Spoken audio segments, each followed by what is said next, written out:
10. 10 taon ng aking buhay ang ibinigay ko sa mga Villarreal para lang pambayad sa utang ng aking ama.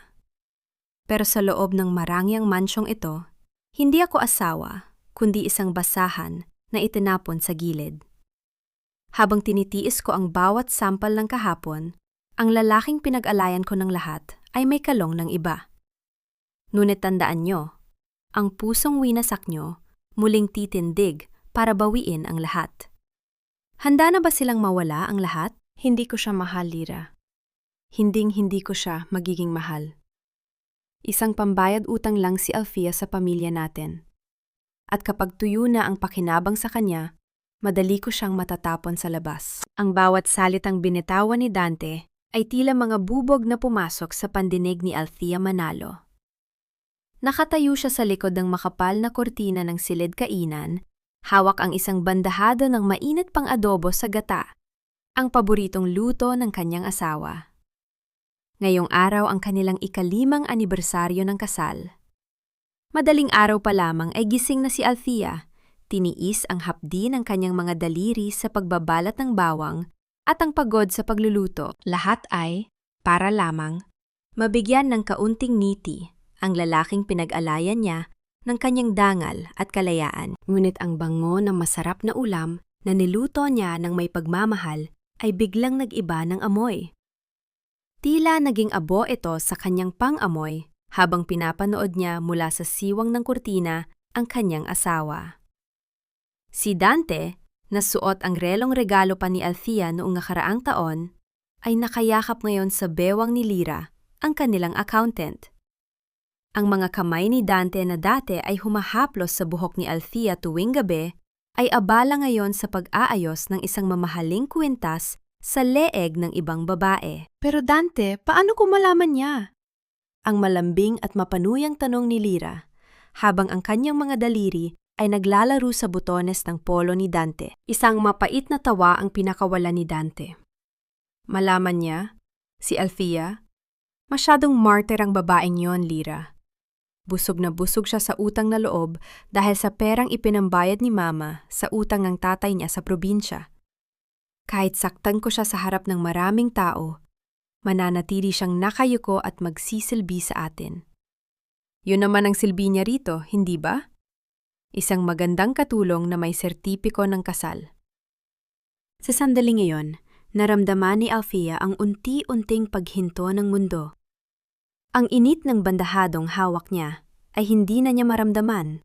Bagkus ay isang matinding panginginig ang lumukob sa kanyang buong katawan. Ang kanyang puso, na dati ay puno ng pag-asa na balang araw ay mamahalin din siya ng kanyang asawa, ay tila isang porselanang nahulog sa matigas na semento, nagkapitak-pitak, naging alabok, at wala ng paraan para mabuo pa. Sinubukan niyang huminga. Ngunit ang hangin sa paligid ay tila naging lason na bumabara sa kanyang lalamunan. Gusto niyang sumigaw. Gusto niyang itapon ang hawak niyang ulam sa muka ng 2 taksil. Ngunit ang kanyang mga paa ay tila nakabaon sa semento. Ang kanyang mga mata ay nanatiling nakatitig sa kawalan, habang ang bawat hibla ng kanyang pagkatao ay unti-unting pinapatay ng katotohanan. 5 taon.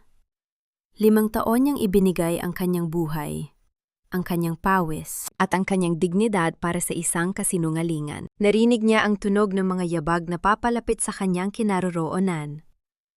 Mabilis siyang umurong patungo sa madilim na bahagi ng kusina, pilit na pinipigilan ang anumang tunog na maaaring lumabas sa kanyang bibig. Nang dumaan ang dalawa, naramdaman ni Althea ang hangin mula sa kanilang paglalakad. Isang hanging may halong amoy ng mamahaling pabango ni Lira na tila lalong nagpadiin sa kanyang pagiging banyaga sa sarili niyang tahanan. Naiwan si Althea sa dilim, yakap-yakap ang bandahado ng malamig na ngayong pagkain. Ang katahimikan sa kusina ay nababasag lamang ng tunog ng kanyang sariling puso na tila isang batingaw na nagpapaalala sa kanyang kamangmangan. Sa kanyang isipan, paulit-ulit na naglalaro ang mga salita ni Dante. Isang pambayad utang. Isang katulong. Tumingala siya sa kisame Pilit na pinipigilan ang mga luhang gustong kumawala. Ngunit sa pagkakataong ito, ang luhang pumatak sa kanyang pisingi ay hindi luhang gawa sa sakit, kundi luhang gawa sa apoy. Isang matinding apoy na dahan-dahang tumutupok sa Althea na nakilala ng lahat. Ang Altheang mahina, ang Altheang sunod-sunuran, ang Altheang nabubuhay sa utang na loob. Hanggang kailan ko ba dapat bayaran ng isang utang na hindi naman ako ang kumuha? At hanggang kailan ko hahayaan na ang sarili kong puso ang magsilbing pambayad sa isang pamilyang walang alam gawin, kundi ang manira ng buhay? Nabitawan ni Althea ang kutsarang hawak niya sa gilid ng mesa, at ang tunog nito sa sahig ay tila isang hudyat. Hindi pa tapos ang laban. Kung ang tingin nila sa kanya ay isang pambayad utang lamang, baka panahon na para singilin niya ang lahat ng mga luhang ninakaw nila sa kanya. Ang mga luhang yan ay hindi makakabura sa utang ng pamilya mo, Althea. Kaya kung maaari, ayusin mo ang mukha mo bago ka lumabas sa sala. Nakakahiya sa mga bisita. Ang boses ni Doña Carmela ay tila isang malamig na hangin, humahalibas sa balat ni Althea.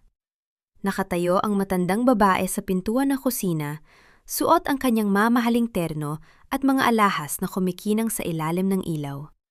Ngunit ang kanyang mga mata ay mas madilim pa sa gabi. Wala siyang bakas ng awa para sa kanyang mena asawa na namumutla at nanginginig ang mga kamay habang nagpupunas ng lamesa. Opo, Mama, ang mahinang sagot ni Althea. Ang boses ay halos isang bulong na lamang. Pinilit niyang lunukin ang pait na namumuo sa kanyang lalamunan. Ang bawat mama na binibigkas niya ay tila isang saksak sa kanyang sariling dangal. Dahil alam niyang ang babaeng nasa harap niya ay hindi kailanman naging ina sa kanya. Si Doña Carmela ay ang warden ng kulungang ito, at ang utang na loob ng kanyang yumaong ama ang nagsisilbing rehas na pumipigil sa kanya. Good. Ngayon, lumabas ka na roon. Nandyan ang mga kaibigan ko mula sa Charity Foundation. Gusto kong ikaw ang magsilbi ng tsaa. At huwag kang tatanga-tanga, Althea. Siguraduhin mong perpekto ang lahat. Utos ni Carmela bago tumalikod ng may pagmamalaki. Pagpasok ni Althea sa malawak na sala, sinalubong siya ng malalakas na tawanan at ang amoy ng mamahaling pabango. Doon, sa gitna ng mga matatandang babaeng aristokrata, ay nakaupo si Lyra.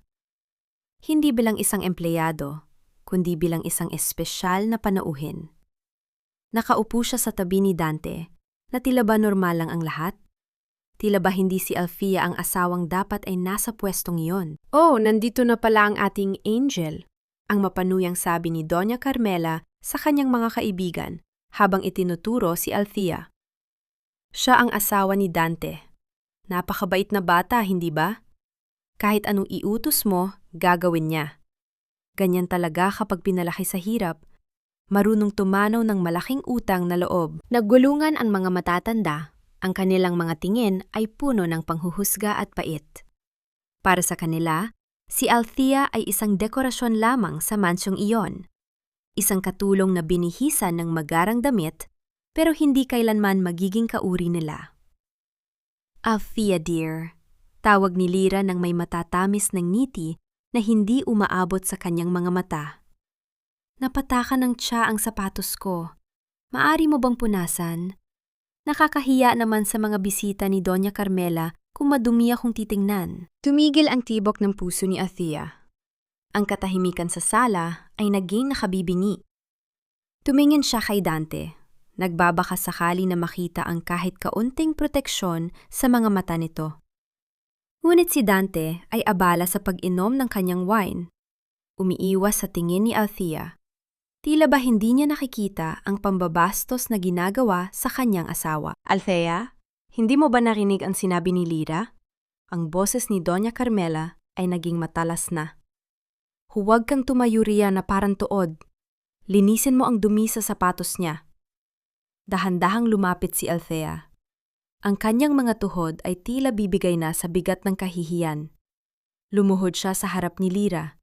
Ang kanyang mga daliri ay nanginginig habang hawak ang isang puting tela. Habang nakayuko siya, naramdaman niya ang init ng mga mata ni Lyra na tila nagtatagumpay sa kanyang pagbagsak. Sa bawat haplos ng tela sa sapatos ng kabit ng kanyang asawa, nararamdaman ni Althea ang pagdurog sa huling piraso ng kanyang pagkatao. Ang bawat tawa ng mga tao sa paligid ay tila mga latigo na tumatama sa kanyang likuran. Ayon, napakalinaw na.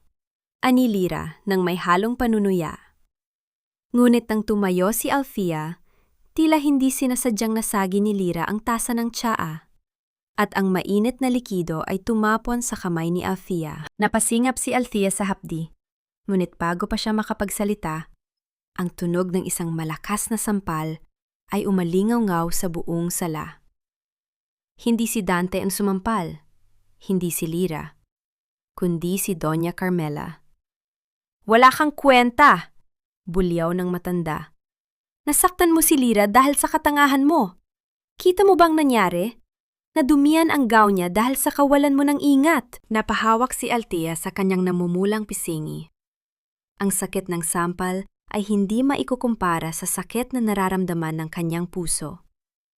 Tumingin siya kay Doña Carmela, at sa unang pagkakataon sa loob ng 5 taon, hindi yumuko si Althea. Ang kanyang mga mata ay nanatiling nakatitig sa matanda, puno ng isang emosyong hindi pa niya kailanman naipakita.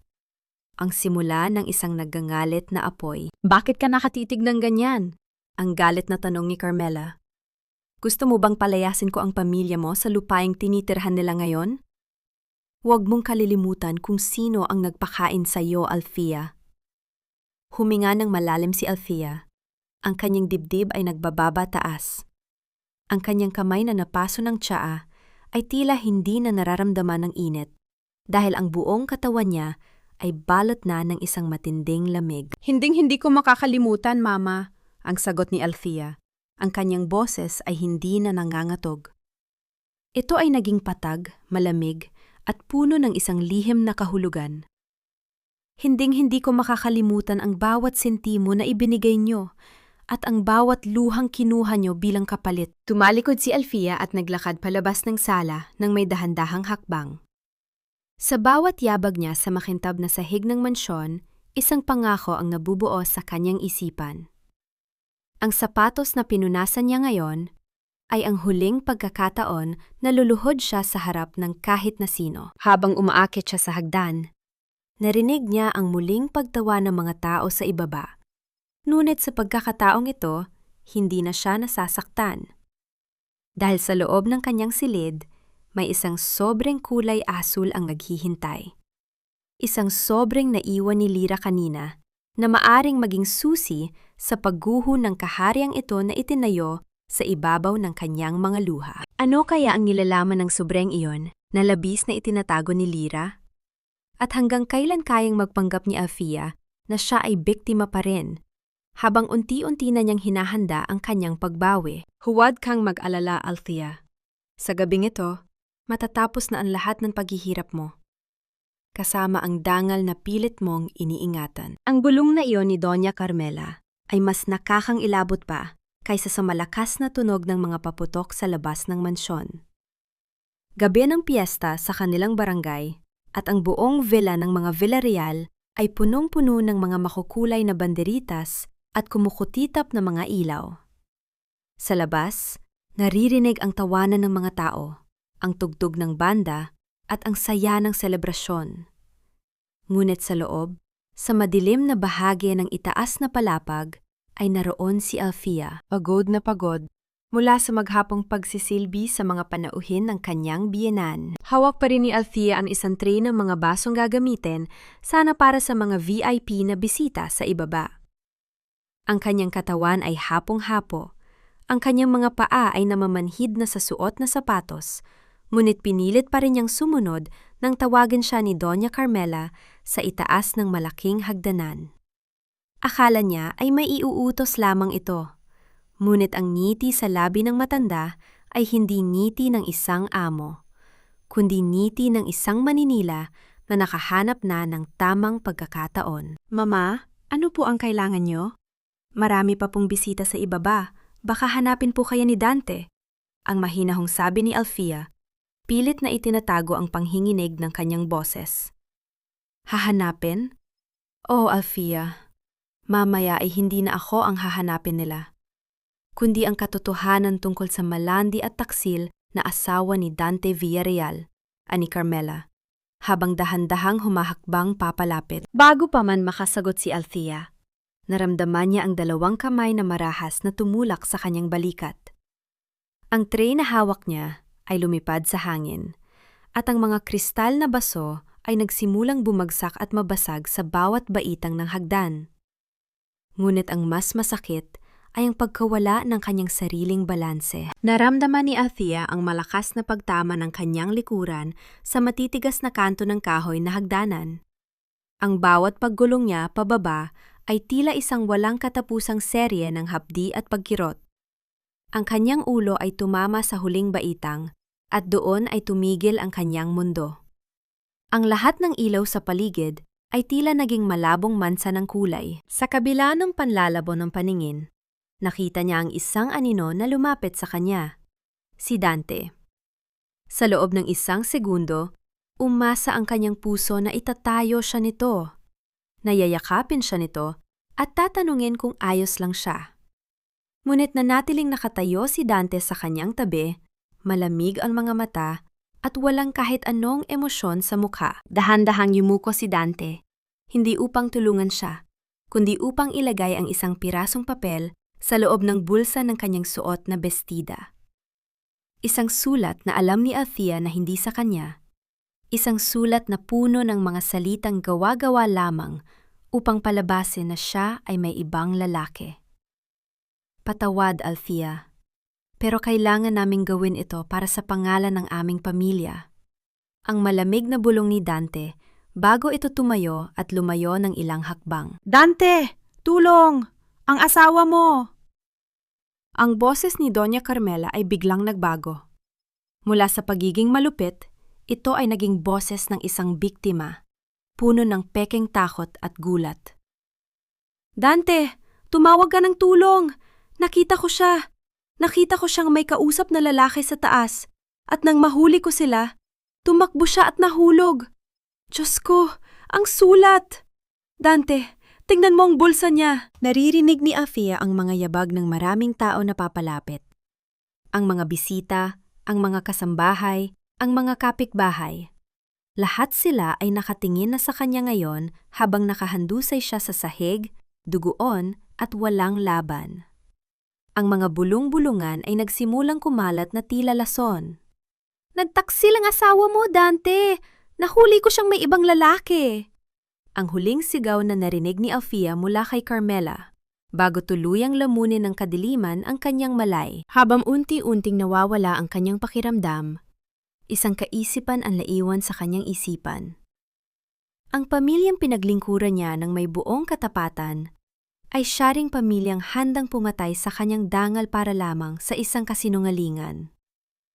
Magigising pa kaya si Althea sa mundong, ang lahat ng tao ay naniniwala na siya ay isang taksil? At paano niya lalabanan ang isang katotohanang binuo ng mga taong may hawak ng kapangyarihan? Sana ay hindi na lang siya nagising para hindi na nadagdagan ang kahihiyang dinala niya sa pamilya Villarreal. Ang mga salitang iyon ni Dante ang unang bumasag sa katahimikan ng puting silid kung saan nakahandusay si Althea. Ang boses ng kanyang asawa ay walang bahid ng pag-aalala. Bagkus, ay puno ito ng pandidiri at puot. Ang amoy ng gamot at antiseptiko sa paligid ay tila lalong nagpabigat sa bawat paghinga ni Althea. Dahan-dahan niyang iminulat ang kanyang mga mata. Ngunit ang liwanag mula sa kisame ay tila mga karayom na tumutusok sa kanyang paningin. Ramdam ni Althea ang bawat pintig sa kanyang bungo.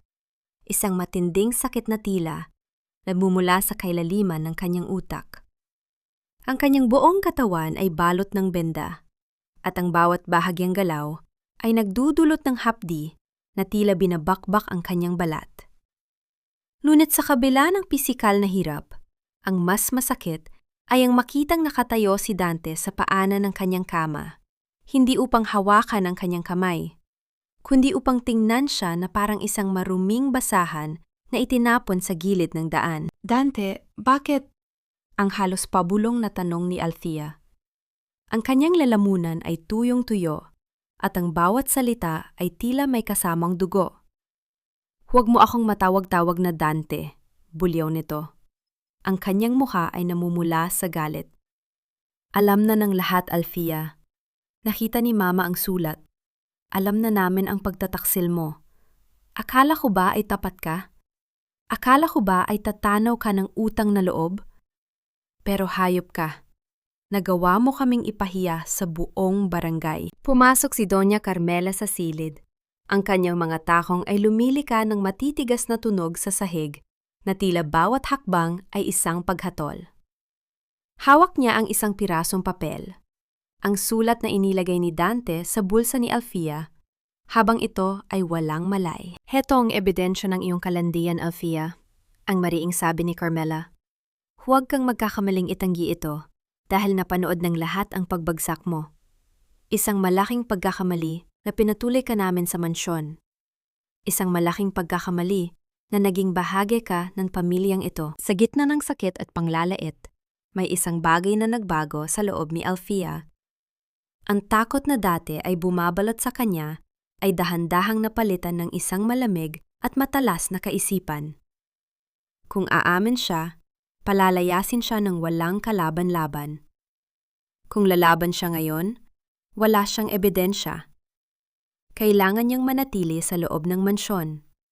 Kailangan niyang maging malapit sa mga taong gustong pumatay sa kanya. Ipikit ni Althea ang kanyang mga mata, at nang muli niya itong imulat, ang kislap ng talino ay nagtago sa likod ng isang anyong nalilito at takot.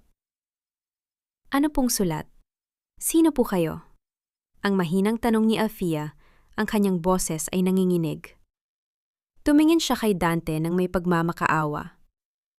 "Dante, nasaan ako? Bakit parang hindi ko matandaan ang nangyari?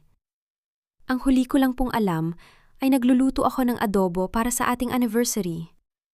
Pagkatapos niyon, wala na." Napatitig si Dante kay Carmela. Ang galit sa kanyang muka ay napalitan ng pag-aalinlangan. "Anong sinasabi mo? Nagkukunwari ka ba?" "Hindi ko po alam.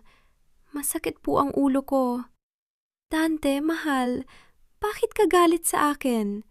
May nagawa ba akong mali?" Ang mga luha ni Althea ay dahan-dahang pumatak.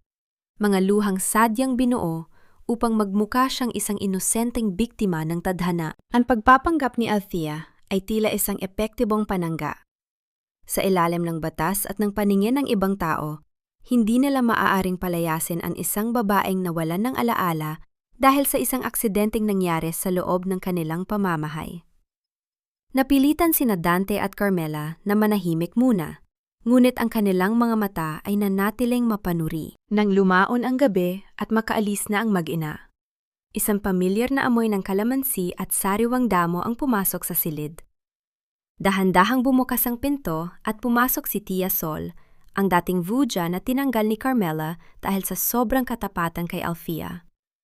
Lumapit si Tia Sol sa tabi ni Althea at hinawakan ang kanyang kamay. Ang init ng palad ng matanda ay tila isang gamot sa nanlalamig na puso ni Althea. "Althea, anak, alam ko ang totoo." Ang pabulong na sabi ni Tia Sol. Ang kanyang mga mata ay puno ng lungkot at babala. "Huwag kang magpapalinlang sa kanila.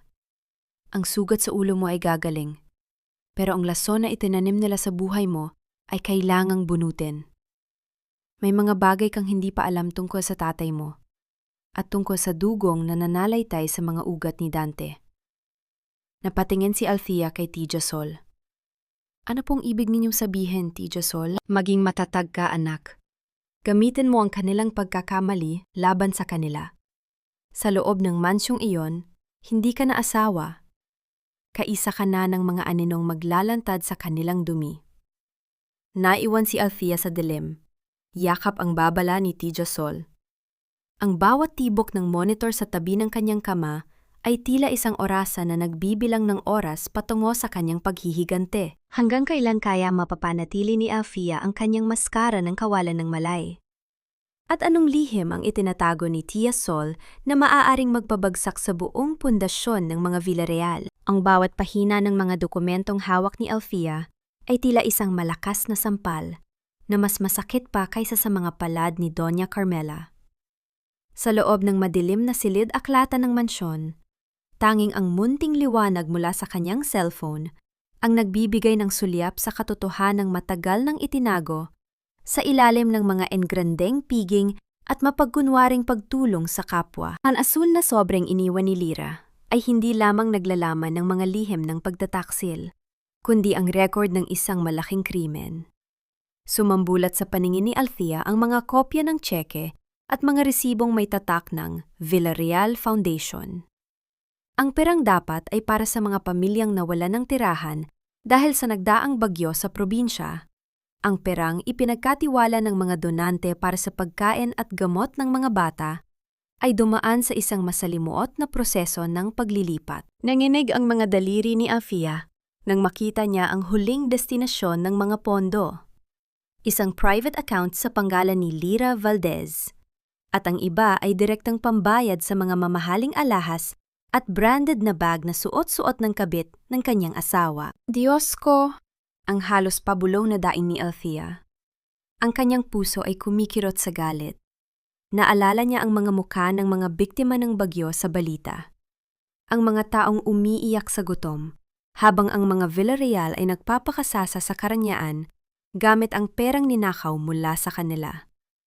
At siya, si Althea, ay ginawang kasangkapan upang magmukhang malinis ang pangalan ng pamilyang ito. Ginamit nila ang utang na loob niya upang magkaroon sila ng isang piping saksi sa kanilang mga dumi. Sa gitna ng kanyang pagbabasa, isang maliit na larawan ang nahulog mula sa mga dokumento. Isa itong sulat kamay mula sa isang batang humihingi ng tulong para sa operasyon ng kanyang ama. Kalakip ang isang larawang kupas. Ang sulat ay may markang "Denied" na nakatatak gamit ang pulang tinta ni Doña Carmela. Ang pamilyang ito ay hindi lamang magnanakaw. Sila ay mga mamamatay tao na walang kaluluwa. Biglang napatigil ang paghinga ni Althea nang marinig niya ang isang mabigat na yabag mula sa labas ng pintuan. Ang tunog ng mga sapatos na humahampas sa makintab na sahig ng pasilyo ay tila isang martilyo na tumitibok sa kanyang sentido. Papalapit ang mga hakbang at kasabay nito ang pamilyar na boses ni Dante na may kausap sa telepono. Oo, Mama, huwag kang mag-alala. Ligtas ang lahat sa vault. Walang makakaalam tungkol sa pondo, lalo na ang board of directors. Si Althea? Hayaan mo ang babaeng yon. Mukhang totoo namang wala siyang maalala. Ang wika ni Dante habang papalapit sa pintuan ng silid-aklatan. Natataranta, mabilis na isiniksik ni Althea ang mga dokumento pabalik sa asul na sobre. Ang tunog ng susi na sumasagi sa trangka ng pinto ay tila isang hatol ng kamatayan. Wala siyang madaanan. Ang bintana ay masyadong mataas at ang tanging pinto ay ang papasukan ni Dante. Sa isang mabilis na desisyon, isinilid ni Althea ang sobre sa ilalim ng makapal na alpombra sa sulok ng silid at mabilis na naupo sa isang malaking upuang kahoy. Pilit na ipinikit ang kanyang mga mata at inihilig ang ulo sa gilid. Tila ba doon siya inabutan ng antok habang nagbabasa? Bumukas ang pinto ng may malakas na tulak. Pumasok ang liwanag mula sa pasilyo na nagbibigay ng mahabang anino sa loob ng silid. Naramdaman ni Althea ang presensya ni Dante na nakatayo sa kanyang harap. Ang amoy ng alak at sigarilyo mula sa asawa ay tila lumalason sa hangin na kanyang nilalanghap. Althea? Ang tawag ni Dante. Ang boses ay puno ng hinala. Hindi gumalaw si Althea. Pilit yung pinakaalma ang tibok ng kanyang puso na tila gustong kumawala sa kanyang dibdib. Naramdaman niya ang kamay ni Dante na humawak sa kanyang balikat. Ang mga daliri nito ay mariing bumabaon sa kanyang balat. Anong ginagawa mo rito sa dilim? Muling tanong nito habang ang kabilang kamay ni Dante ay dahan-dahang gumagapang patungo sa ibabaw ng lamesa kung saan kanina lamang ay nakalatag ang mga ebidensya ng kanilang krimen. Naramdaman ni Althea ang paghinto ng kamay ni Dante. May napansin ba siya? May naiwan ba siyang bakas? Sa ilalim ng kanyang saradong mga mata, Ang mundo ni Althea ay tila nakabitin sa isang manipis na hibla ng sinulid. Ang akala mong lunas sa kahirapan niyo noon, Althea. Yun pala ang lason na dahan-dahang pumatay sa tatay mo at sumira sa kinabukasan mo. Ang mga salitang yon ni Tijo Sol ay tila isang malakas na hampas ng alon na bumura sa lahat ng paniniwala ni Althea. Nakatayo sila sa likod ng isang madilim at masikip na pwesto ng mga tuyong isda sa palengke ng Batangas. Ang amoy ng alat at ang ingay ng mga mamimili sa paligid ay nagsisilbing tabing sa kanilang lihim na pagkikita. Kahit na masama pa ang pakiramdam mula sa pagkakahulog sa hagdan, pinilit ni Althea na magpaalam kay Dante na kailangan niyang bumili ng mga sariwang sangkap para sa espesyal na hapunan ni Doña Carmela. Isang paraan upang makalabas siya ng mansyon nang hindi pinaghihinalaan. Ngunit ang tunay na pakay niya ay ang boses na naghihintay sa kanya sa gitna ng ingay ng palengke. Hinawakan ni Tia Sol ang nanginginig na mga kamay ni Althea. Ang mga palad ng matanda ay magaspang, puno ng marka ng pagtatrabaho ng marangal. Malayo sa mga kamay ni Doña Carmela na tanging alahas lamang ang alam hawakan.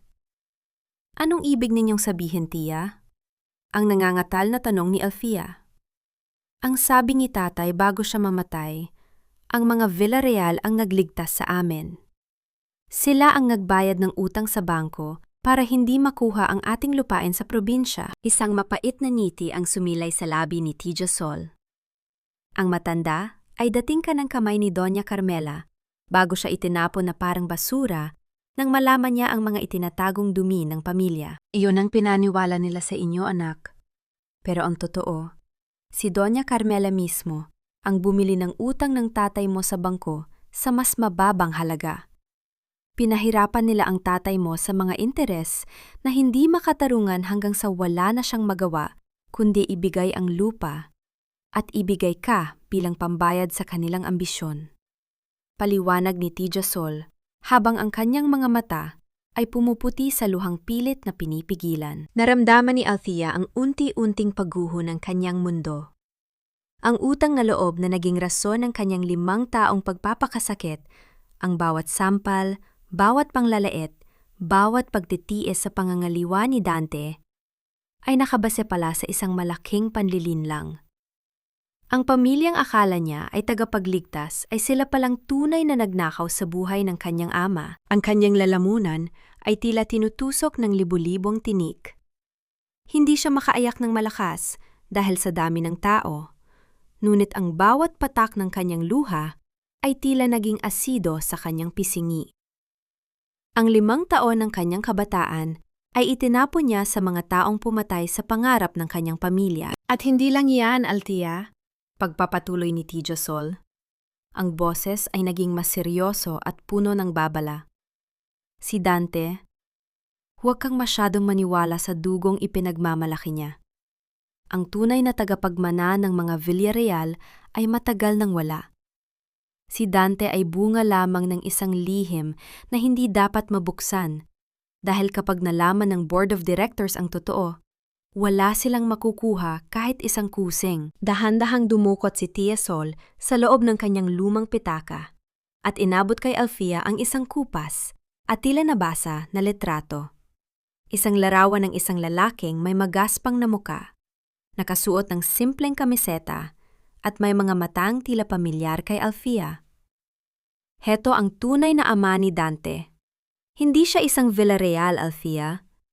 Isang sugarol at lasengo, ang pinagmula ng lalaking pinagsisilbihan mo ngayon. Ani Tia Sol. Nanginginig na tinanggap ni Althea ang litrato. Ang tunog ng mga tindero na sumisigaw ng kanilang mga paninda ay tila naging malayo sa kanyang pandinig.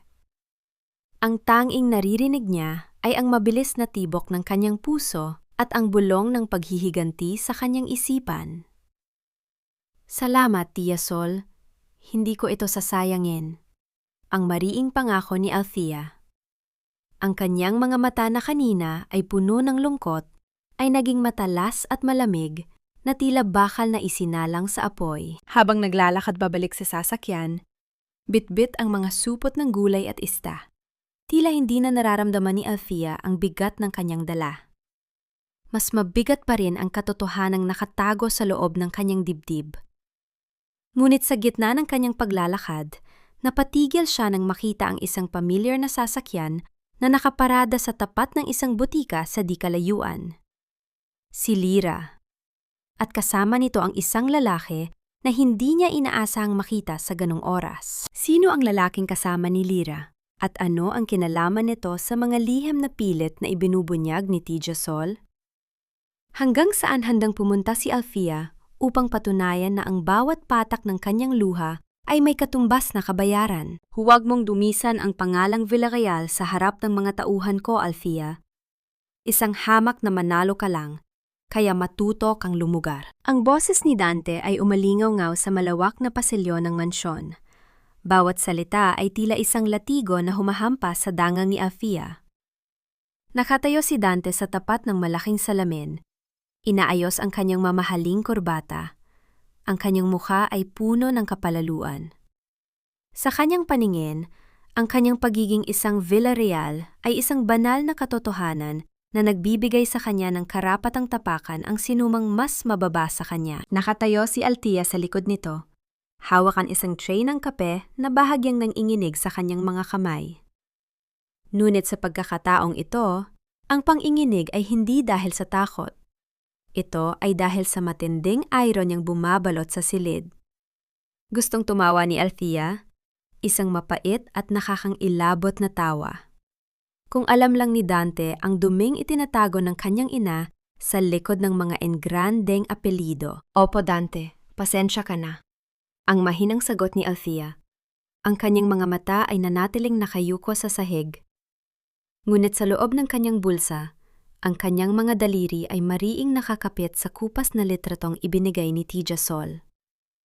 Ang larawan ni Mangardo, ang tunay na pinagmulan ng lalaking nasa harap niya. Nang makaalis si Dante para sa isang pulong, mabilis na kumilos si Althea. Sinundan niya ang sasakyan ni Doña Carmela gamit ang isang arkiladong sasakyan, pinapanatili ang distansya upang hindi mapansin. Huminto ang mamahaling kotse ng kanyang binan sa isang madumi at masikip na eskinita sa gilid ng Maynila.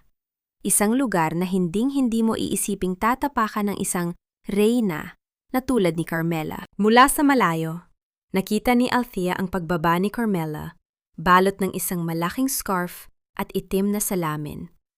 Isang lalaking gusgusin, may dalang bote ng alak at tila hindi nakakaligo ng ilang linggo ang lumapit sa kanya.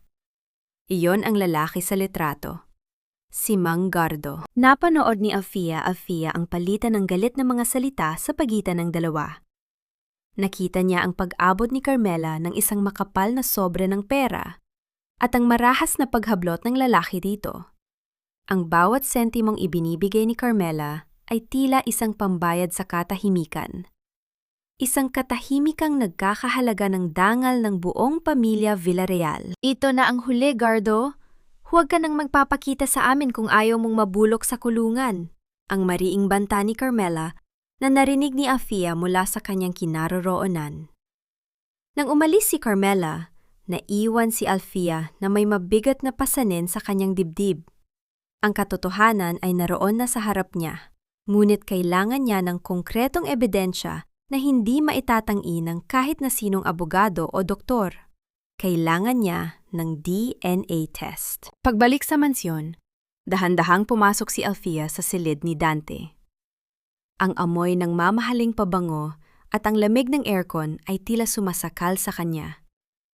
Lumapit siya sa lamesita kung nasaan ang suklay na ginamit ni Dante bago ito umalis. Ang bawat hakbang niya sa alpombra ay tila hindi lumilika ng tunog.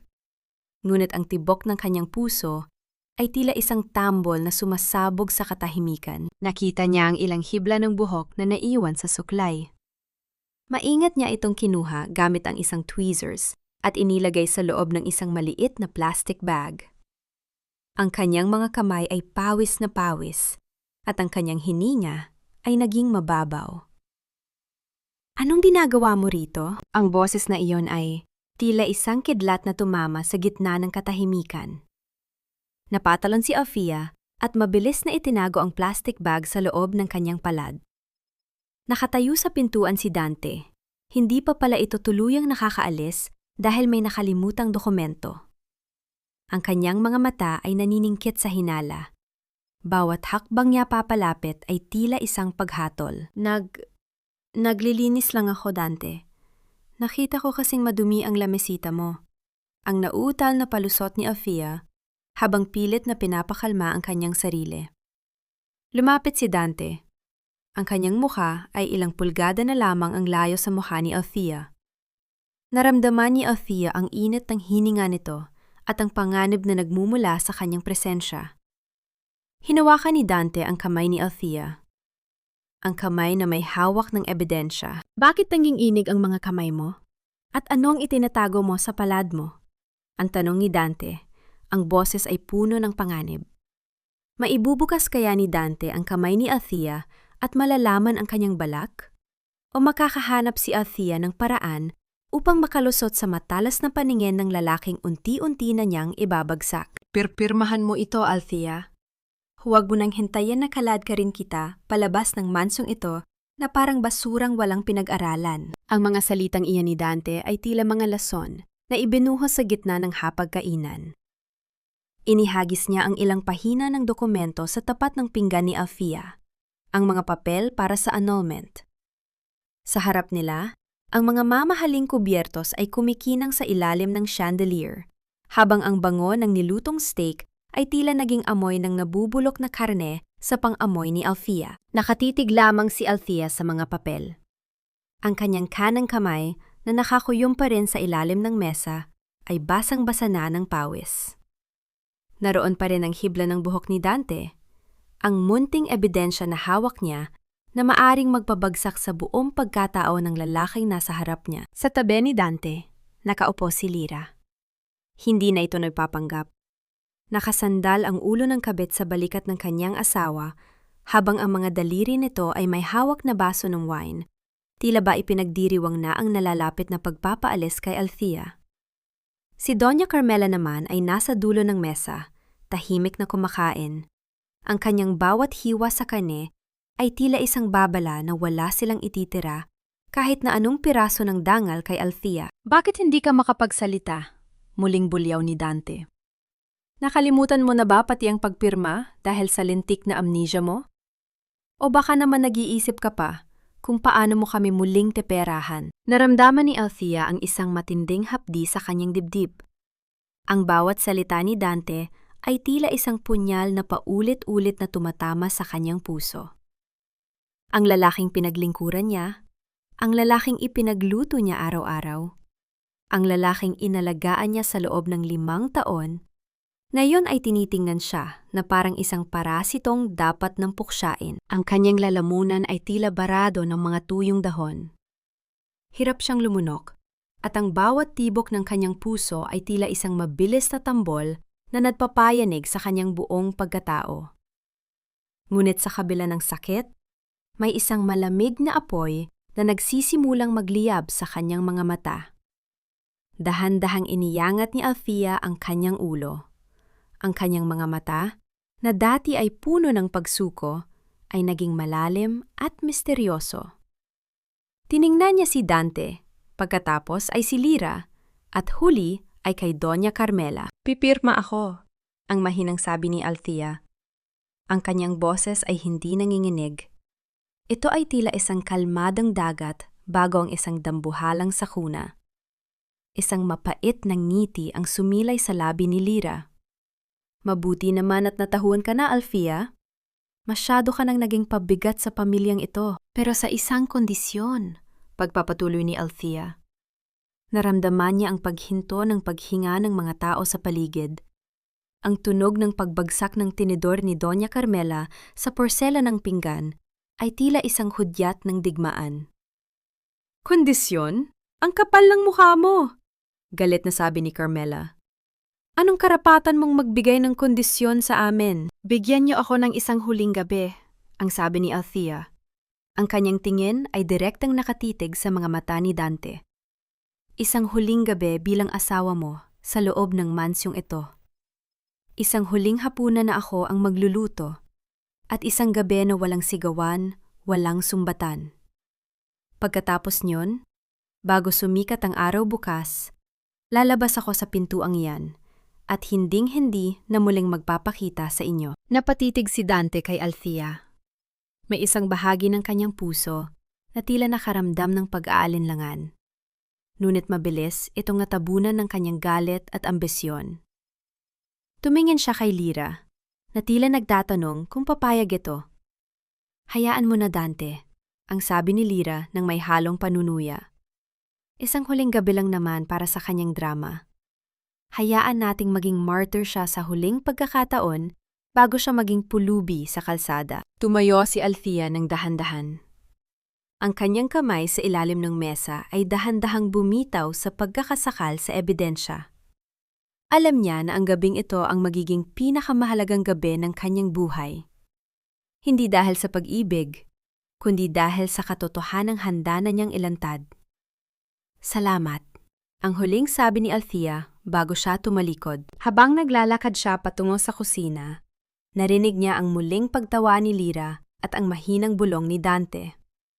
Ngunit sa bawat hakbang niya, isang pangako ang nananahan sa kanyang puso. Ang huling hapunang ito ay hindi para sa kanilang anniversary. Ito ay para sa paglilibing sa Althea na kanilang inabuso. Ano kaya ang nakaplano sa huling hapunang gagawin ni Althea? At sapat na kaya ang isang gabi upang makuha niya ang lahat ng ebidensyang kailangan niya bago siya tuluyang lumisan? Ubusin mo na ang pagkain mo, Althea. Dahil ito na ang huling beses na makakatikim ka ng pagkaing pangtao bago ka bumalik sa basurahan kung saan ka namin pinulot. Ang boses ni Lyra ay tila isang matalas na tinik na pilit na ibinabaon sa sugatang puso ni Althea. Sa gitna ng huling hapunang hiningi niya, nakaupo si Althea sa dulo ng mahabang mesa, habang sa kabilang dulo ay magkayakap sina Dante at Lyra, nagbabahagi ng isang baso ng mamahaling alak na tila ba wala siya roon. Ang bawat subo ng pagkain ni Althea ay tila paglunok ng buhangin, tuyo, matigas, at nakakasakal. Pinilit ni Althea na manatiling nakayuko. Ang kanyang mga daliri ay mahigpit na nakakapit sa gilid ng kanyang table napkin sa ilalim ng mesa. Ang kanyang puso ay tila isang ibon na pilit na nagpupumiglas sa loob ng isang masikip na hawla. Ang bawat tibok nito ay may kasamang hapdi at paggangangalit. Gusto niyang sumigaw. Gusto niyang itapon ang lahat ng nasa ibabaw ng mesa. Ngunit alam niyang kailangan niya ng katahimikan. Ang katahimikan ang kanyang magiging pinakamabisang sandata sa gabing ito. Nang matapos ang hapunan at tuluyan na magretiro ang lahat sa kanilang silid, nagsimula ang tunay na misyon ni Althea. Ang mansyon ng mga Villarreal sa ilalim ng kadiliman ay tila isang dambuhalang kabaong na puno ng mga lihim. Ang tunog ng bawat pagtiktak ng malaking orasan sa sala ay tila isang babala na paubos na ang kanyang oras. Dahan-dahang lumabas si Althea sa kanyang silid. Ang kanyang mga paa ay tila lumulutang sa ibabaw ng alpombra upang hindi lumikha ng anumang tunog. Patungo siya sa opisina ni Lyra, ang silid kung saan alam niyang nakatago ang lahat ng record ng mga nakaw na pondo ng foundation. Sa bawat hakbang niya, naramdaman niya ang lamig ng gabi na tumatagos sa kanyang balat. Isang lamig na tila nagmumula sa mga anino ng kanyang mga yumaong pangarap. Gamit ang susing palihim niyang nakuha mula sa bag ni Lyra kanina, dahan-dahang bumukas ang pinto ng opisina. Ang amoy ng papel at tinta ay sumalubong sa kanya. Mabilis siyang lumapit sa lamesa at binuksan ang computer. Ang liwanag mula sa screen ay tila isang sulo sa gitna ng kadiliman. Nagbibigay ng anino sa kanyang mukha na puno ng determinasyon. Nagmamadali si Althea. Ang kanyang mga daliri ay mabilis na naglalakbay sa keyboard. Hinahanap ang mga folder na may pamagat na hindi kahina-hinala. At doon, sa ilalim ng isang folder na may pangalang Miscellaneous Expenses, nakita niya ang lahat. Ang mga listahan ng mga peking benepisyaryo, ang mga bank transfer patungo sa personal na account ni Lyra, at ang mga pirma ni Doña Carmela na nagpapatunay ng lahat ng anomalaya. Sa gitna ng kanyang pagkopya ng mga file sa isang maliit na flash drive, isang scan ng isang sulat ang bumukas sa screen. Isang sulat mula sa kanyang yumaong ama na humihingi ng palugit sa utang, na may kalakip na pangako na gagawin niya ang lahat para lamang wag makuha ang kanilang lupa. Sa gilid ng sulat, may nakasulat na memo mula kay Carmela. Hayaan siyang mabaon hanggang sa wala na siyang magawa, kundi ibigay ang anak niya. Naramdaman ni Althea ang pagdaloy ng mainit na luha sa kanyang mga pisingi. Ang sakit ay tila isang kutsilyo na iniikot sa kanyang bituka. Ang kanyang ama ay namatay na may bitbit na kahihiyan. Hindi alam na ang lahat ay bahagi lamang ng isang masamang balak. Ngunit sa kalagitnaan ng kanyang pagdadalamhati, ang katahimikan ng gabi ay biglang nabasag. Ang tunog ng pagpihit ng doorknob ay tila isang malakas na putok ng baril sa pandinig ni Althea. Ang pintuan ay dahan-dahang bumukas, at ang liwanag mula sa pasilyo ay tumama sa gitna ng silid. Nakatayo sa pintuan si Lyra, suot ang kanyang sutlang pantulog. Ang kanyang mga mata ay naniningkit sa galit at gulat. Althea, anong ginagawa mo sa opisina ko? Ang boses ni Lyra ay tila isang ahas na naghahanda ng tumuklaw. Hindi makagalaw si Althea. Ang flash drive ay nakasaksak pa rin sa computer, at ang liwanag ng screen ay malinaw na nagpapakita ng mga dokumentong hindi dapat makita ng kahit na sino. Ang kanyang puso ay tila tumigil sa pagtibok, at ang hangin sa silid ay tila naglaho. Ano kaya ang gagawin ni Lyra? At paano makakalusot si Althea sa sitwasyong tila wala ng kawala, habang ang ebidensya ng kanyang paghihigante ay nasa harap mismo ng kanyang kaaway? Akala mo ba matatago mo ang pagnanaho mo sa harap ko, Althea? Hindi lang pala amnesia ang sakit mo. Naging makati rin ang mga kamay mo. Ang boses ni Lyra ay tila isang matalas na patalim na humihiwa sa katahimikan ng gabi. Ang bawat hakbang niya papalapit ay tila isang paghatol. Ang kanyang mga mata ay naniningkit sa ilalim ng malamlam na liwanag ng computer screen. Naramdaman ni Althea ang paghinto ng kanyang mundo. Ang kanyang mga daliri na nakahawak pa rin sa maliit na flash drive na nakasaksak sa gilid ng monitor ay tila naging yelo sa sobrang lamig. Ngunit sa gitna ng matinding takot, isang mabilis na kaisipan ang sumagi sa isipan ni Althea.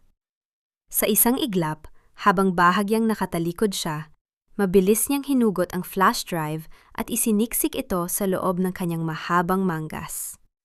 Kasabay nito, mabilis niyang pinatay ang monitor gamit ang kabilang kamay. Ang biglang paglamlam ng liwanag sa silid ay tila nagbigay ng pagkakataon sa kanya upang huminga. Ano pong ginagawa ko rito? Ang nauutal na tanong ni Althea. Ang kanyang mga mata ay pilit niyang pinasingkit. Tila ba naghahanap ng direksyon sa gitna ng dilim? Hinawakan niya ang kanyang ulo at bahagyang umungol sa sakit. Isang pag-arte na tila siya ay naliligaw at nalilito. Huwag mo akong maano-ano rito, Althea. Nakita-kitang nakaupo sa harap ng computer ko. Ang bulyaw ni Lyra, sabay hablot sa balikat ni Althea at pilit itong pinaharap sa kanya. Masakit po ang ulo ko. Narinig ko po ang boses ni tatay. Ang sabi niya, pumasok daw po ako sa silid na ito para kumuha ng gatas. Ang boses ni Althea ay nanginginig. Ang kanyang mga luha ay mabilis na dumaloy. Mga luhang binuo ng galit, ngunit nagmukhang bunga ng pagkalito. Lyra, nasaan ako? Bakit ang dilim? Gusto ko na pong bumalik sa kwarto. Napatigil si Lyra. Ang hinala sa kanyang mga mata ay bahagyang napalitan ng pandidiri. Para sa kanya, si Althea ay isang sirang laruan na lamang. Isang babaeng nawala na sa katinuan dahil sa aksidente. Inis niyang binitawan ang balikat ni Althea at itinulak ito palayo. Nababaliw ka na talaga. Ang kusina ay nasa baba, tanga. Umalis ka rito bago ko patawagin si Dante. At ipakita sa kanya kung gaano ka kawalang kwenta. Ang mariing sabi ni Lyra habang tinitingnan ang computer na nakapatay na. Dahan-dahang lumakad si Althea palabas. Ang kanyang mga kamay ay mahigpit na nakakuyom sa loob ng kanyang manggas. Nararamdaman ang matigas na kanto ng flash drive na tila isang hiyas na nagbibigay sa kanya ng lakas. Hindi siya lumingon hanggang sa marinig niya ang marahas na pagsara ng pinto ng opisina. Nang makabalik siya sa kanyang silid, mabilis na isinara ni Althea ang pinto at sumandal dito. Ang kanyang hininga ay tila isang karerang kabayo, mabilis at malalim. Naramdaman niya ang bawat pintig ng kanyang puso sa kanyang lalamunan. Ngunit sa gitna ng kanyang panginginig, may isang bagay na nagpaalala sa kanya ng kanyang misyon. May isang sobreng puti na nakasingit sa ilalim ng kanyang unan. Isang sobreng iniwan ni Tia Sol kaninang hapon bago ito umalis. Ito ang resulta ng DNA test na palihim niyang ipinagawa gamit ang hibla ng buhok ni Dante at ang sample mula sa tunay na ama nito, si Mang Gardo. Dahan-dahang binuksan ni Althea ang sobre. Ang tunog ng pagkapunit ng papel ay tila isang malakas na hiyaw sa gitna ng tahimik na gabi. Nang mailabas niya ang dokumento, tila tumigil ang pag-ikot ng mundo. Ang mga mata niya ay nakatutok sa huling bahagi ng resulta, kung saan ang mga numero ay hindi nagsisinungaling. Probability of paternity, 0.00%. Ang mga kamay ni Althea ay lalong nanginig. Si Dante, ang lalaking ipinagmamalaki ang dugong Villarreal, ang lalaking itinuring siyang basura dahil sa kanyang pinagmulan, ay hindi pala tunay na tagapagmana. Ang lahat ng karangyaan, ang lahat ng kapangyarihan, at ang lahat ng panglalait na ibinato nila sa kanya ay nakatayo lamang sa ibabaw ng isang dambuhalang kasinungalingan. Hindi ka isang Villarreal, Dante. Ang pabulong na sabi ni Althea. Ang kanyang mga mata ay naglalabas ng isang kislap ng tagumpay na may halong pait. Ang buong buhay mo, ang buong pagkatao mo ay isang malaking peke. Ngunit paano gagamitin ni Althea ang impormasyong ito nang hindi siya mapapahama? At ano ang gagawin ni Doña Carmela kapag nalaman niyang ang lihim na matagal na niyang itinatago ay nasa kamay na ng babaeng ituring niyang alipin? Isang malakas na katok sa pinto ang bumulaga kay Althea.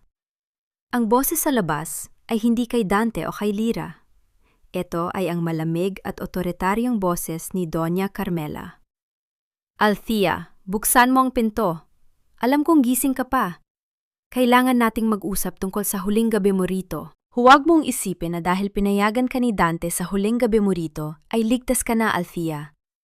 Sa sandaling sumikat ang araw bukas, sisiguraduhin kong wala ka nang babalikan pa. Ang boses ni Doña Carmela ay tila isang malamig na bulong mula sa isang hukay.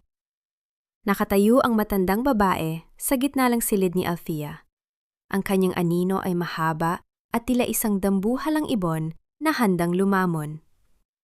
Habang nagsasalita siya, ang kanyang mga mata ay nananatiling nakatitig sa bawat sulok ng kwarto, tila naghahanap ng anumang bagay na hindi nararapat naroon. Nakaluhod si Althea sa harap ng kanyang nakabukas na maleta. Pilit na itinatago ang panghinginig ng kanyang mga balikat. Sa loob ng kanyang suot na bestida, malapit sa kanyang dibdib, nararamdaman niya ang init ng flash drive at ang papel ng DNA test. Ang mga ito, ang kanyang mga bala. At ang babaeng nasa harap niya, ang kanyang pangunahing target. Ngunit kailangan niyang maghintay. Kailangan niyang maging matatag sa gitna ng bagyo ng pananakot. Opo, Mama. Alam ko po ang lugar ko. Ang mahinang sagot ni Althea. Ang kanyang boses ay tila isang munting kandila na malapit ng mamatay sa hangin. Mabuti naman, dahil kung susubukan mong gumawa ng kahit anong eksena, tandaan mo ang lupaing tinitirhan ng pamilya mo sa Batangas. Isang pirma ko lang, magiging abo ang lahat ng pinaghirapan ng tatay mo. Pagpapatuloy ni Carmela, ang bawat salita ay tila isang mariing saksak sa sugatang puso ni Althea. Nang tuluyang lumabas ang matanda at marinig ang tunog ng pagsasara ng pinto, tila nawala ng lakas si Althea. Napasandal siya sa gilid ng kanyang kama. Ang kanyang hininga ay mababaw at mabilis. Ngunit sa halip na sumuko, dahan-dahan niyang inilabas ang isang lumang panyo. Isang panyong may burda ng pangalan ng kanyang ama. Hinaplos niya ang magaspang na tela at tila naramdaman niya ang init ng palad ng kanyang ama na nagbibigay sa kanya ng lakas upang ituloy ang laban. Hindi siya pwedeng maghintay hanggang bukas nang walang ginagawa. Gamit ang isang lihim na telepono na ibinigay ni Tija Sol, mabilis na nagdial si Althea. Ang boses sa kabilang linya ay ang abogado at dating katuwang ng kanyang ama na matagal nang tinanggal ng mga Villarreal sa pwesto. Attorney Ramos, nasa akin na ang lahat. Ang record ng nakaw na pondo at ang ebidensya ng pagkatao ni Dante, ang pabulong na sabi ni Althea, habang ang kanyang mga mata ay nakabantay sa pintuan. Kailangan ko ang tulong niyo para makapasok sa board meeting bukas ng umaga. Kailangan nating ilantad ang katotohanan bago nila tuluyang maideklara ang paglipat ng kapangyarihan. Mapanganib ang gagawin mo, Althea. Kapag nahuli ka nila, hindi lang ang lupa niyo ang kukunin nila. Ang babala ng abogado. Wala na silang ibang makukuha sa akin, attorney. Kinuha na nila ang lahat. Ang tatay ko, ang dangal ko, at ang 5 taon ng buhay ko. Ngayon, ako naman ang kukuha sa kanila. Ang mariing sagot ni Althea. Ang kanyang mga mata ay naglalabas ng isang kislap na tila isang talim na isinalang sa apoy. Sa buong magdamag, hindi natulog si Althea. Binuo niya ang kanyang presentasyon sa isipan, bawat detalye, bawat ebidensya, at bawat salitang bibitawan niya. Inihanda niya ang kanyang sarili para sa pinakamalaking pagtatanghal ng kanyang buhay. Hindi na siya ang Althea na biktima. Siya na ngayon ang arkitekto ng sariling paglaya. Nang magsimulang mamuti ang langit sa silangan, isang mensahe ang natanggap ni Althea sa kanyang telepono. Nakahanda na ang lahat sa opisina. Ang press at ang board of directors ay naghihintay na sa anunsyo ni Doña Carmela. Oras na, Althea. Dahan-dahang tumayo si Althea. Isinuot niya ang kanyang pinakasimpleng puting bestida, isang simbolo ng kanyang muling pagsilang. Ngunit bago siya makalabas ng kanyang silid, narinig niya ang boses ni Dante mula sa pasilyo, galit na galit at tila may kausap na security guard. Hanapin niyong babaeng yun. May nakakita sa kanya na may kausap sa labas kagabi. Huwag niyo siyang hahayaang makalabas ng gate na yan. Napatigil si Althea. Ang pintuan ng kanyang silid ay biglang niyanig ng isang malakas na pagtulak mula sa labas. Nakulong na ba siya sa sarili niyang kwarto? Paano siya makakarating sa opisina kung ang bawat sulok ng mansyon ay binabantayan na ng mga tauhan ni Dante? Buksan mo ang pintong ito, Althea. Huwag mong isipin na makakatakas ka pa sa akin pagkatapos ng lahat ng ginawa mo. Ang bawat paghampas ng kamao ni Dante sa kahoy ng pinto ay tila isang kulog na yumayanig sa buong silid. Bawat yanig ay nagpapalaglag sa mga luhang pilit na pinipigilan ni Althea. Nakasandal siya sa likod ng pinto. Ang kanyang mga palad ay nakadiin sa malamig na ibabaw nito. Tila ba, ang kanyang munting lakas ay sapat na upang pigilan ang dambuhalang galit na nasa labas. Naramdaman niya ang panginginig ng kanyang mga tuhod. Ang bawat hininga niya ay tila isang piraso ng bubog na bumabara sa kanyang lalamunan. Sa gitna ng kaguluhan, isang boses mula sa labas ng bintana ang narinig niya. Isang mahinang tawag na nagmula sa ibaba ng balkonahe. Ang boses ni Tia Sol. Sa tulong ng matandang Vuja at ng ilang kasambahay na matagal nang kinamumuhian ang kalupitan ng mga Villarreal, nakahanap si Althea ng isang munting pagkakataon. Gamit ang isang taling gawa sa mga pinagdugtong-dugtong na kumot, dahan-dahang bumaba si Althea mula sa ikalawang palapag. Ang kanyang mga kamay ay nasusugatan sa hapdi ng pagkakasakal sa tela. Ngunit hindi siya tumigil. Ang takot na mahuli ay mas matimbang kaysa sa sakit ng kanyang mga palad. Nang marating niya ang lupa, mabilis siyang isinakay ni Tia So sa isang lumang jeep na naghihintay sa gilid ng mansyon. Habang lumalayo ang sasakyan, pinanood ni Althea ang unti-unting pagliit ng mansyong naging kabaong ng kanyang pangarap sa loob ng 5 taon.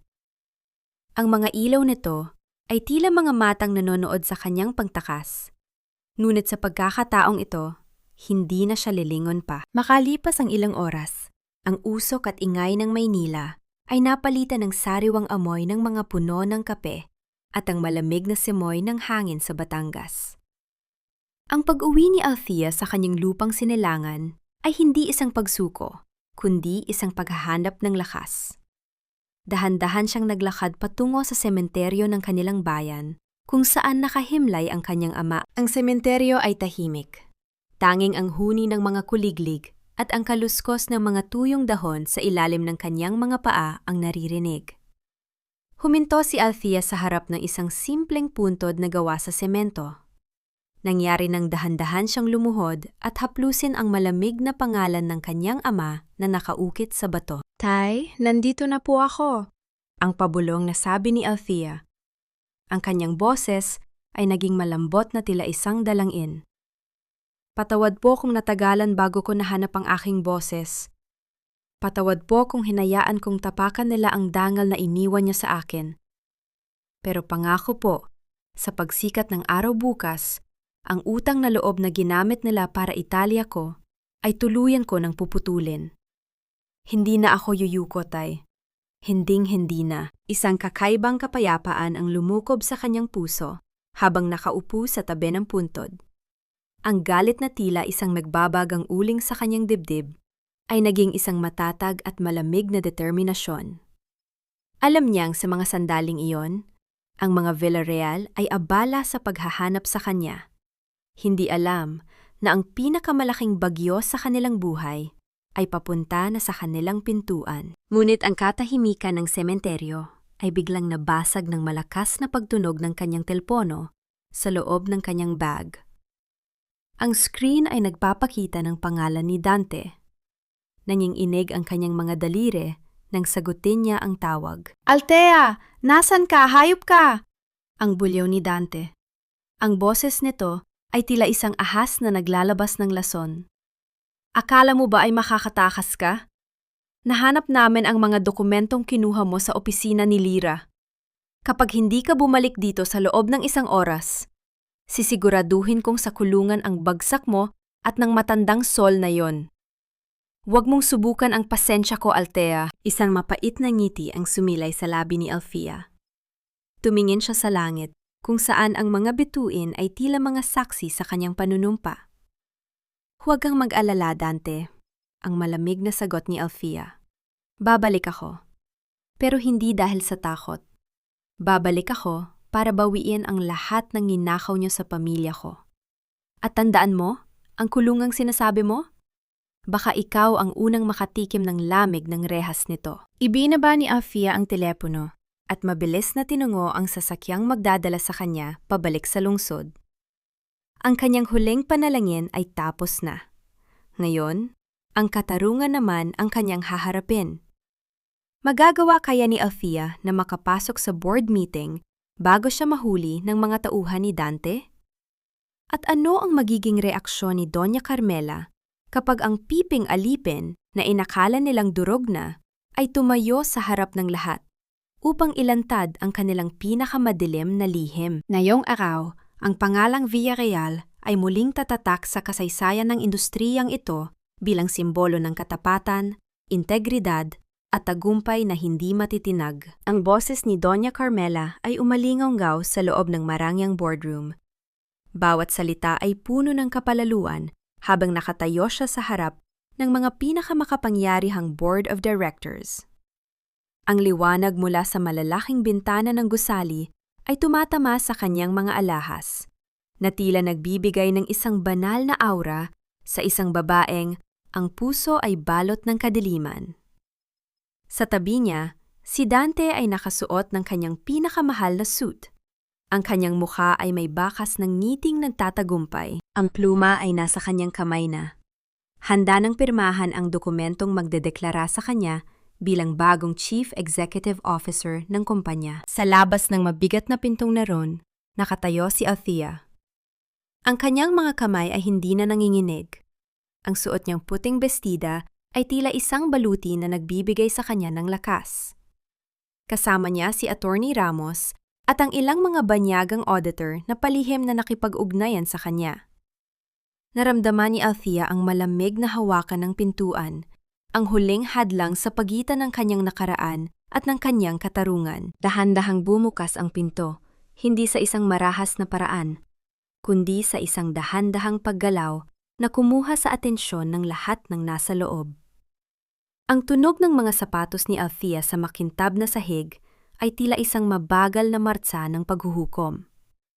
Tumigil ang lahat sa kanilang pag-uusap. Ang mga mata ni Doña Carmela ay nanlaki sa gulat, habang si Dante ay napatayo ng tuwid. Ang pluma ay muntik ng mahulog mula sa kanyang mga daliri. "Althea, anong ginagawa mo rito?" Ang boses ni Dante ay may halong galit at kaba. Pilit na pinapanatili ang kanyang awtoridad sa harap ng board. "Sabi ko sa security, huwag hayaang makapasok ang babaeng ito. Labas!" Hindi kumibo si Althea. Sa halip, nagpatuloy siya sa paglalakad hanggang sa makarating siya sa dulo ng mahabang mesa, katapat ni Doña Carmela. Ang sandaling tinitigan niya ang kanyang biyenan sa mga mata. Isang tingin na wala ng bahid ng utang na loob, wala ng takot, tanging ang lamig ng katotohanan. "Nandito ako para sa anunsyong gagawin ni Doña Carmela." Ang panimula ni Althea. Ang kanyang boses ay malinaw at matatag. Tila isang kampanang narinig sa buong silid. Ngunit bago ang palakpakan, at bago pirmahan ang dokumentong yan, tingnan muna natin kung sino ang tunay na magnanakaw sa silid na ito. At kung sino ang taong wala talagang karapatang humawak ng kahit isang sentimo ng pamilya Villarreal. "Security! Kaladkarin niyo ang babaeng ito palabas!" Ang sigaw ni Carmela. Ang kanyang muka ay namumula na sa galit at takot. Ang kanyang mga kamay ay mariing nakakapit sa gilid ng mesa hanggang sa mamuti ang kanyang mga daliri. Hayaan niyo siyang magsalita. Ang boses na yon ay mula kay Mr. Tan, ang pinakamatandang miyembro ng board na laging may hinala sa mga transaksyon ni Carmela. "Gusto kong marinig ang sasabihin ng asawa ni Dante." Inilapag ni Althea ang flash drive sa ibabaw ng mesa. Kasunod nito ay ang mga dokumentong nagpapatunay ng sistematikong pagnanakaw sa pondo ng Villarreal Foundation. Ngunit ang pinakamabigat na ebidensya ay ang huling papel na inilabas niya, ang resulta ng DNA test. Ang integridad na sinasabi ni Doña Carmela ay isang malaking kasinungalingan. Ang pagpapatuloy ni Althea habang binubuksan ang projector. Lumabas sa malaking screen ang mga bank statement na nakapangalan kay Lyra Valdez at ang mga pirma ni Carmela. Ninanakaw nila ang pera ng mga mahihirap para sa sarili nilang luho. At ang lalaking balak ninyong gawing CEO?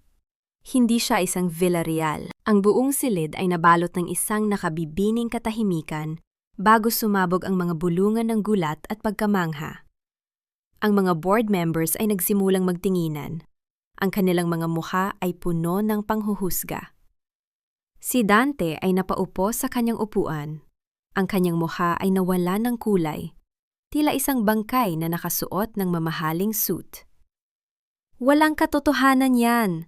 Pekeng dokumento yan!" Ang hiyaw ni Carmela.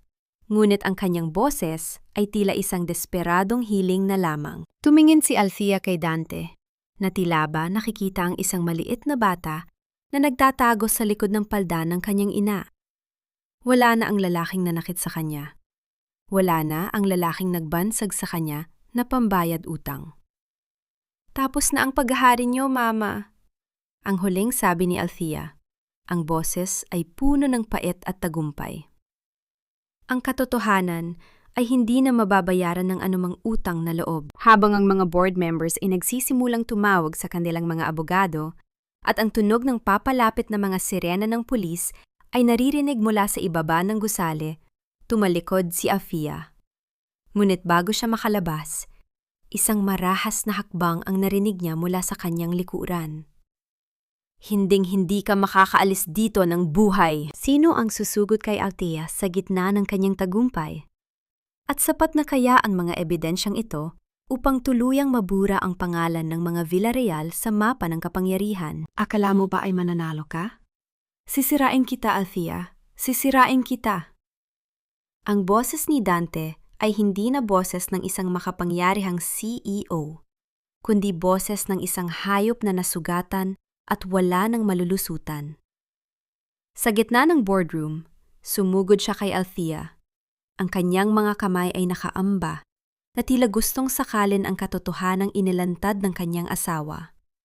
Ngunit bago pa man niya madampian ang puting bestida ni Althea, ang pintuan ng silid ay muling bumukas ng may malakas na puwersa. Pumasok ang mga operatiba ng NBI.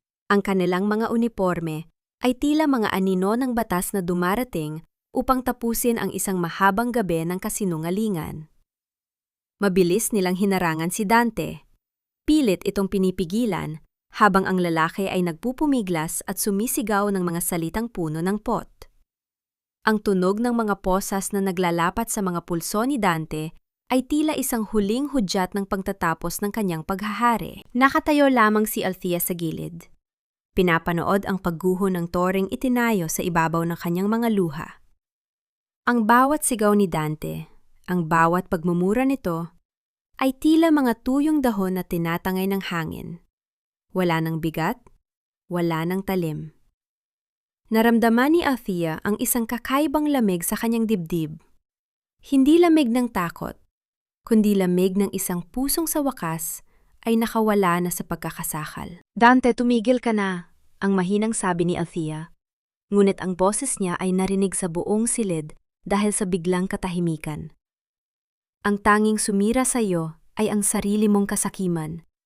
Hindi ako ang kalaban mo. Ang anino mo ang humahabol sa iyo. Sa kabilang dulo ng mesa, si Doña Carmela ay tila isang estatwa ng porselana na unti-unting nagkakapitak-pitak. Ang kanyang mga mata ay nanatiling nakatitig sa screen kung nasaan ang resulta ng DNA test. Ang lahat ng kanyang sakripisyo, ang lahat ng kanyang pagpatay sa dangal ng iba upang mapanatili ang pangalang Villarreal ay naglahos sa loob lamang ng isang sandali. Hindi ito maaari. Ang pabulong na daing ni Carmela. Ang kanyang boses ay tila isang gasgas na plaka. Ako ang reyna ng pamilyang ito. Walang sinumang makakaalis sa akin ng lahat ng ito. Ngunit ang mas matinding dagok ay nagmula kay Lyra. Ang babaeng akala ni Dante ay kakampi niya sa lahat ng bagay ay biglang lumuhod sa harap ng mga pulis. Humihitbi ng malakas at itinuturo ang kanyang mga kasama. Wala akong kinalaman dito. Pinilit lang nila ako. Ang hiyaw ni Lyra. Ang kanyang mga luha ay tila mga buwayang naghahanap ng kaligtasan. Si Doña Carmela ang nag-utos sa akin na ilipat ang pondo. Si Dante ang nagpilit sa akin na manahimik. May mga ebidensya ako. Ibibigay ko ang lahat. Basta wag niyo lang akong ikulong. Nakita ni Althea ang pagtataksil sa mga mata ni Dante habang tinitingnan nito si Lyra. Ang pag-ibig na ipinagmalaki nila sa harap ni Althea ay tila isang maruming basahan na itinapon sa putikan nang dumating ang panganib. Ito ang karma na matagal nang hinintay ng pagkakataon. Isa-isang inilabas ng silid ang mga Villarreal. Ang paglalakad ni Doña Carmela palabas ng sarili niyang kumpanya na nakaposas at nakayuko sa harap ng mga kamera ng media na naghihintay sa labas, ay ang huling imahe ng kahihiyang dinala niya sa sarili niyang pangalan. Ang bawat flash ng kamera ay tila isang latigo na humahampas sa kanyang pride. Naiwan si Althea sa loob ng tahimik na boardroom. Ang mga board members ay dahan-dahang lumapit sa kanya. Ang ilan ay humihingi ng paumanhin. Ang ilan ay nag-aalok ng tulong. Ngunit hindi na sila kailangan ni Althea. Lumapit siya sa lamesa at kinuha ang kanyang wedding ring na palihim niyang hinubad kanina. Nangyari nang ilapag niya ang singsing sa ibabaw ng malamig na mesa ng boardroom. Ang lugar kung saan ang lahat ng desisyon ay ginagawa batay sa pera at kapangyarihan. Iniwan niya ang singsing doon, kasama ang lahat ng pait ng kanyang 5 taong pagsasama kay Dante. Laya na ako, ang pabulong na sabi ni Althea sa kanyang sarili. Habang naglalakad siya palabas ng gusali, sinalubong siya ng mainit na sikat ng araw ng tanghali. Ang ingay ng lungsod ay tila isang masayang kanta ng pagsalubong sa kanyang bagong simula. Wala na ang Althea na kailangang tumanaw ng utang na loob sa mga taong nagnahaw ng kanyang kaligayahan. Ngunit sa gitna ng kanyang paglalakad, patungo sa kanyang bagong buhay, naramdaman ni Althea ang isang pamilyar na presensya sa kanyang likuran. Isang anino na tila naghihintay sa kanya sa dulo ng kalsada. Ano ang susunod na kabanata para sa isang babaeng nakuha na ang kanyang katarungan?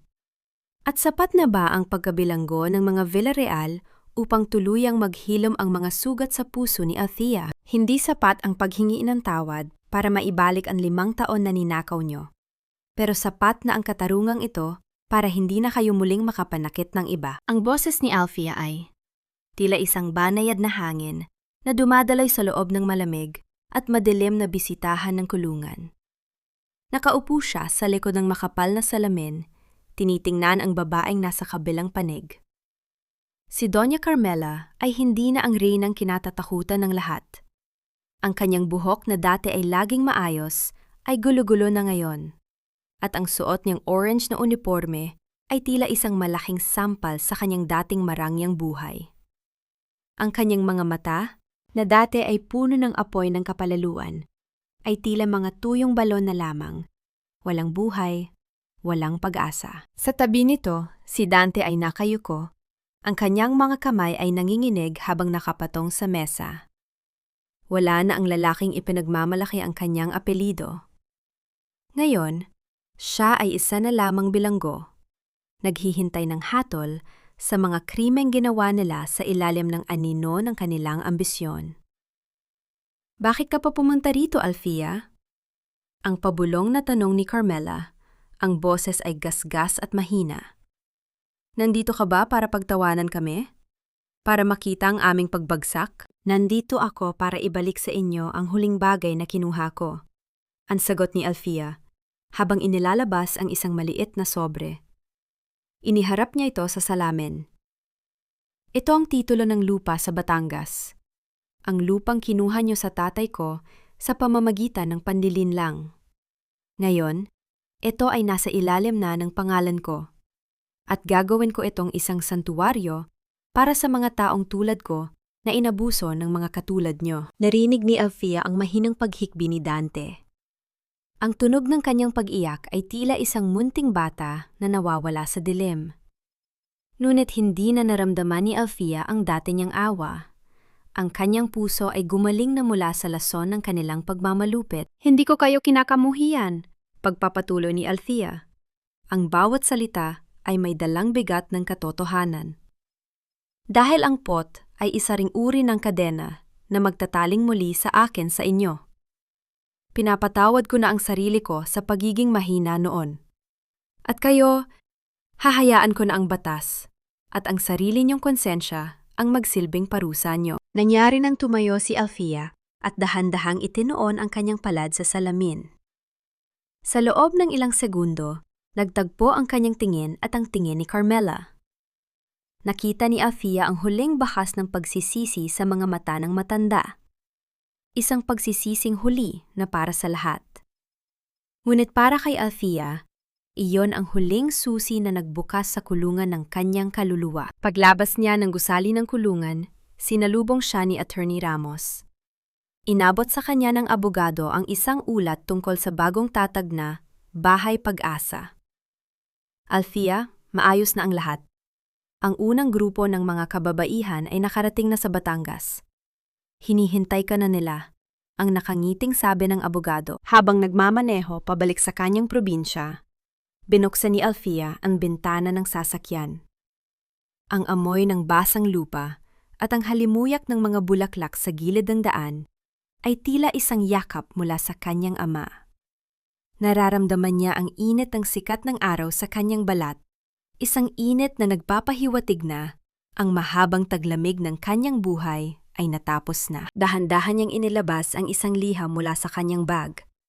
Isang liham na natanggap niya kaninang umaga mula sa isang hindi kilalang babae. Salamat, Althea. Ang basa niya sa sulat. Dahil sa katapangan mo, nalaman kong hindi kailangang maging bilanggo ng utang na loob. Binigyan mo kami ng pag-asa na muling tumayo. Isang matamis at payapang ngiti ang sumilay sa labi ni Althea. Ang kanyang mga mata ay nagniningning sa ilalim ng liwanag ng papalubog na araw. Hindi na siya ang Althea na pambayad utang. Siya na ngayon ang Althea na nagbibigay ng bagong buhay. Ngunit sa gitna ng kanyang kapayapaan, isang pamilyar na anino ang nakita niyang naghihintay sa tapat ng pintuan ng kanyang bagong bahay sa Batangas. Isang lalaking may dalang mga bulaklak. Ang mukha ay puno ng kaba at pag-asa. Sino ang lalaking ito na naghihintay sa kanyang pagbabalik? At handa na nga ba si Althea na muling buksan ang kanyang puso pagkatapos ng lahat ng kanyang pinagdaanan? Ang bawat sugat ay magiging tanda, hindi ng sakit, kundi ng lakas na natagpuan mo sa gitna ng pagsubok. Ang mga salitang iyon ay mula kay Althea habang nakaupo siya sa gitna ng mga kababaihan sa Bahay Pag-asa, ang santuwaryong itinatag niya sa lupain ng kanyang ama sa Batangas. Ang bahay na dati ay tahimik at puno ng alaala ng pait ay nagkaroon na ngayon ng bagong buhay, puno ng tawanan at pag-asa. Ang amoy ng sariwang hangin at ang huni ng mga ibon ay tila isang oyayi na nagpapagaling sa bawat sugat sa kanilang puso. Ito na ang bagong Althea. Hindi na siya ang babaeng nakayuko, natatakot, at nabubuhay sa utang na loob. Siya na ngayon ang inspirasyon, ang Ate Althea na handang makinig sa bawat kwento ng pagdurusa at magbigay ng lakas sa mga kababaihang nawalan ng boses. Ang bawat pagturo niya sa mga kababaihan na magtanim ng gulay sa hardin, ang bawat pagbabahagi niya ng kanyang kwento, ay tila isang binhi na inihahasik sa kanilang puso upang muling lumago ang pag-asa. Nangyari nang lapitan siya ng isang babaeng umiiyak. Ang kanyang muka ay puno ng pasa. Ang kwento nito ay tila isang etyo ng kanyang nakaraan. Biktima rin ng pang-aabuso, sinakal ng utang na loob sa pamilya ng asawa. Marahan niyang hinawakan ang kamay ng babae. Ang init ng kanyang mga palad ay tila isang gamot. Naiintindihan kita, anak. Walang sinuman ang may karapatang tapakan ang dangal mo. At sa Bahay Pag-asa, hindi ka nag-iisa, ang sabi ni Althea.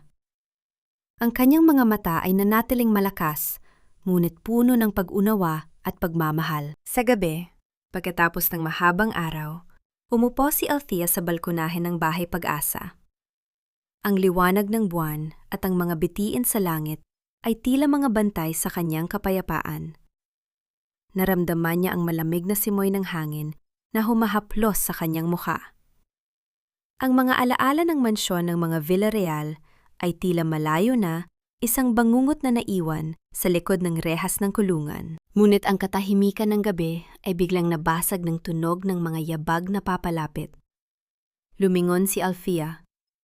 Nakatayo sa pintuan si Marco, ang kanyang matagal ng kaibigan, at ang lalaking laging naroon sa likuran, tahimik na sumusuporta sa kanya.